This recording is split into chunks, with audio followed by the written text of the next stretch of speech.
Tata, Salsa, kalian lagi ngapain? Naya, ayo sini gabung. Iya, ayo sini. Kalian lagi ngapain di sini? Lagi ngobrol-ngobrol aja sih sama menikmati lingkungan di sini.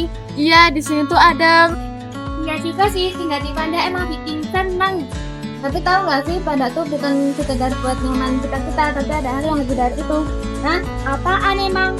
Sini aku udah bisa jelasin. Kapanewon Pandak adalah salah satu dari 17 Kapanewon yang ada di Kabupaten Bantul. Berbatasan dengan Kapanewon Pajangan dan Bantul di bagian utara, Kapanewon Bambang Lipuro dan Bantul di bagian timur, Kapanewon Sanden di bagian barat, dan Kapanewon Serandakan di bagian timur. Kapanewon Pandak memiliki luas yaitu 24,3 km persegi. Dengan luas tersebut, Kapanewon Pandak mencakup 4 kelurahan di dalamnya. Kelurahan pertama adalah Wijirejo, kemudian Kelurahan Gilangharjo, selanjutnya Kelurahan Triharjo, dan yang terakhir adalah Kelurahan Caturharjo. Kantor Kapanewon Pandak sendiri berada di Jalan Serandakan kilometer 16, Kabupaten Bantul, Daerah Istimewa Yogyakarta. Bener banget, Sal. Kantor Kapanewon Pandak ini selain tempatnya strategis, juga terbuka terhadap pelayanan kepada masyarakat, dari ruang rapat hingga pendopo pun ada. Selain itu, di sini ada beberapa tanaman dan tentunya ada taman bermain untuk anak. Ini termasuk salah satu dukungan Kapanewon Pandak untuk jadi Kapanewon yang layak anak loh. Setuju banget. Ngomongin tentang taman bermain anak dan ruang terbuka hijau nih ya. Nggak cuma di Kapanewon Pandak aja, tapi juga di 4 kelurahan kayak Triharjo, Gilangharjo, Caturharjo, dan tempat kita sekarang yaitu Kelurahan Wijirejo. Yap, pemerintah Kapanewon Pandak memang mendukung upaya Bantul sebagai kabupaten layak anak. Buktinya, setiap tahun ada perwakilan anak yang diundang hadir dalam musyawarah rencana pembangunan atau musrembang di Kapanewon Pandak. Dan anak-anak itu berasal dari anggota Forum Anak. Tapi nggak cuma Forum Anak Kapanewon Pandak, tapi ada Fawiji, Funaki, FAC, dan Foratri. Ngomongin budaya nih ya, Kapanewon Pandak juga kaya akan budaya loh.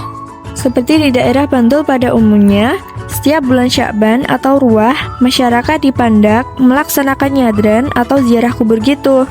Yang paling terkenal di Makam Sewu atau Makam Panembahan Bodo di Wijirejo.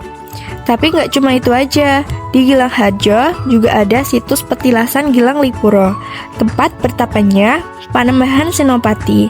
Bahkan ada juga makam Gunung Tambalan yang ada di sana. Dimakamkan Bupati Bantul kedua, yaitu KRT Jayadiningrat I. Selain itu, di Kapanewon Pandak, kesenian kayak tari masih dipertahankan. Di setiap kelurahan, pasti bisa ditemu sanggar-sanggar tari. Pastinya, anak-anak generasi Z kayak kita bisa ikut. Selain itu, di Kapanewon Pandak pasti nggak asing dengan batik ya. Baik batik tulis dan cap pasti mudah ditemukan di sini. Baik Wijirejo sebagai pusatnya, maupun di kelurahan lain. Jangan lupakan industri kerajinan logam atau pandai besi di Gilangharjo.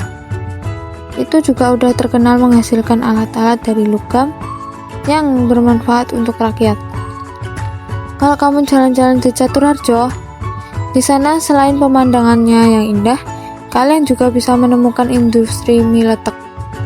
Begitu pula industri seperti anyam bambu, atau di Triharjo ada industri bunga kering. Bentar, ada yang kurang nih Tasya, yaitu yang paling penting, akses pendidikan dan kesehatan di sini juga mumpuni.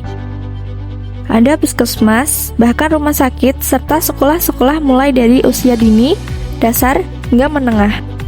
Yap, itulah sedikit cerita dari Pandak yang kita bagiin ke kamu Naya.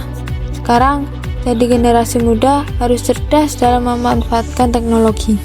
Kayak internet, kamu bisa gunakan untuk ekspor daerahmu sendiri, dan bahkan bisa buat mempromosiin. Oh alah, jadi gitu toh.